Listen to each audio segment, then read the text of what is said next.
जय श्री राम। आप सबका वसंतम चैनल पर स्वागत है। तो एक प्रश्न है जो कि हम लोग बार बार सुनते हैं कि भारत का स्टार्टअप्स और चीन का जो स्टार्टअप्स है, क्या उसमें कंपैरिजन है। उसकी तुलना अगर हम देखेंगे आज, तो हमें पता चलेगा कि भारत का स्टार्टअप्स जो है और किसी अन्य देश का स्टार्टअप्स या छोटा बिजनेस जो होता है, वो किस प्रकार ग्रो करता है, आगे बढ़ता है। और एक छोटा कंपनी जो होता है, वो अपना एक लेवल बढ़ाते बढ़ाते इंटरनेशनल कैसे बन जाता है। तो सबसे पहले तो ये समझे कि जब भी हम कोई छोटा बिजनेस शुरू करते हैं, तो उसमें सबसे पहला जो शुरू करता है, उसका ध्यान ये होता है कि हमें प्रॉफिट भी कमानी है और हमारे बिजनेस को बड़ा भी करना है। ये तो सिंपल रहता ही है।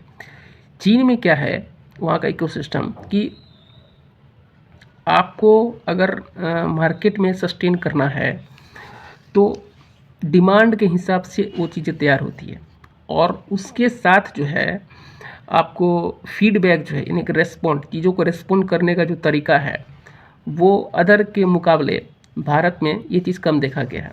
कई बार हम चीज़ों को खरीदते हैं अपने देश में और उसमें किसी तरह का कोई प्रॉब्लम आता है या कोई भी आस्किंग क्वेश्चन रहता है, तो वो जो फीडबैक है, यानी कि जो हमारे क्वेश्चंस होते हैं, रेस्पॉन्ड करने का जो तरीका होता है, वो कभी कभी पॉजिटिव नहीं होता है।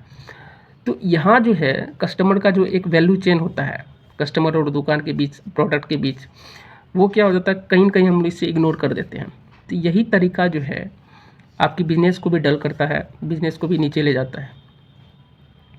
जब भी कोई कस्टमर आपके साथ जुड़ता है, उसका एक बिलीविंग पॉइंट होता है। और जब आप चीज़ों को अपने प्रोडक्ट को बिजनेस के थ्रू आगे बढ़ाते हैं, तो कस्टमर का फीडबैक उसमें बड़ा ही महत्वपूर्ण होता है।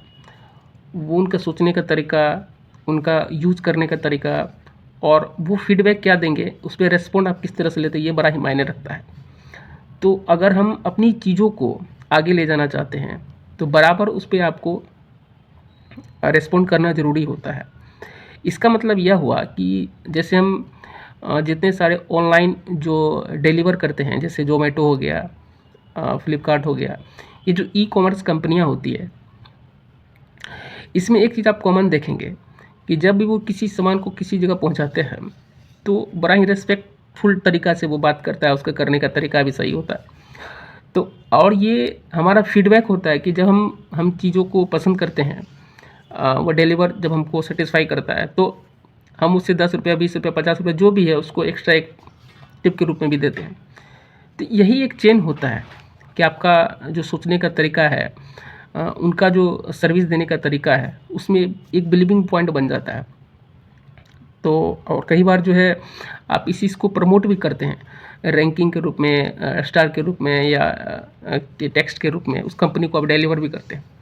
तो आपका प्रोडक्ट जो है बिजनेस के थ्रू, वो तो है ही, और उसमें और उस प्रोडक्ट को डिलीवर करते वक्त आपको ये ध्यान रखना बहुत ज़रूरी होता है कि जो आपका कस्टमर है, वो आपका बेस है, यानी कि इकोनॉमी का, आपके बिजनेस का एक इम्पोर्टेंट मतलब कि अंग होता है, आपके साथ वो जुड़ा हुआ है। और उस पर ध्यान रखना आपको बहुत ज़रूरी होता है, क्योंकि उनका एक नेगेटिव कमेंट्स भी आपको बिजनेस को आपको डल भी कर सकता है, ख़त्म भी कर सकता है। तो ये जो एक सिस्टम होता है, इस सिस्टम पर ध्यान देना बहुत ज़रूरी है। हालांकि ऐसा नहीं है कि लोग जो है ठीक है नेगेटिव कमेंट्स करते हैं या इस तरीक़ा से होता है, लेकिन आपको समझना ज़रूरी होता है कि रेस्पॉन्ड करना बहुत ज़रूरी होता है, तभी आप चीज़ों को डिलीवर कर पाएंगे। चीज़ों को छोड़ देंगे कि जैसे हो रहा है होने, तो फिर उसका नेगेटिव इम्पैक्ट जाता है। तो ये तरीका जो है, हमें हर फील्ड में, हर स्थिति में इसको समझना ज़रूरी होता है, तभी जाके चीज़ें इम्प्रूव होगी और वही इम्प्रूवमेंट आपको स्टार्टअप्स को, आपके बिजनेस को आगे बढ़ाएगा। तो इस तरीक़ा से अगर हम देखते हैं, तो भारत इसमें सक्सेसफुल रहा है, इसलिए तो इतना सारे बिजनेस यहाँ चल रहे हैं और उनका खूबी भी है कि लोग उसको सपोर्ट भी करते हैं। ये सबसे बड़ा ताकत है भारत का। तो इस चीज़ पे ध्यान देना बहुत ज़रूरी है। जितना भी रेस्पॉन्ड की चीज़ें उसे करना चाहिए, लोगों की शिकायतें दूर होनी चाहिए।